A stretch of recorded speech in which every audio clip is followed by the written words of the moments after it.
नमस्कार शेतकरी मित्रांनो, खानदानी शेतकरी यूट्यूब चॅनलमध्ये आपले सर्वांचे स्वागत आहे। आज आपण बघणार आहोत 15 ऑक्टोबर वार बुधवार रोजचे कांदा बाजार भाव। मित्रांनो, जर कोणी चॅनलवर नवीन असाल तर चॅनलला सबस्क्राईब करून घ्या।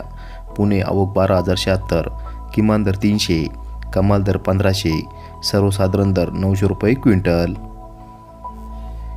येवला आवक 10,000, किमान दर 150, कमाल दर 1239, सर्वसाधारण दर 800 रुपये क्विंटल। येवला अंदरसूल आवक 3,000, किमान दर 150, कमाल दर 1125, सर्वसाधारण दर 950 रुपये क्विंटल। मनमाड आवक 1900, किमान दर 200, कमाल दर 1220, सर्वसाधारण दर 1050 रुपये क्विंटल। पिंपळगाव बसवंत आवक 17,000, किमान दर 400, कमाल दर 1560, सर्वसाधारण दर 1100 रुपये क्विंटल। पिंपळगाव सायखेडा आवक 4,975, किमान दर 600, कमाल दर 1461, सर्वसाधारण दर 950 रुपये क्विंटल। धन्यवाद।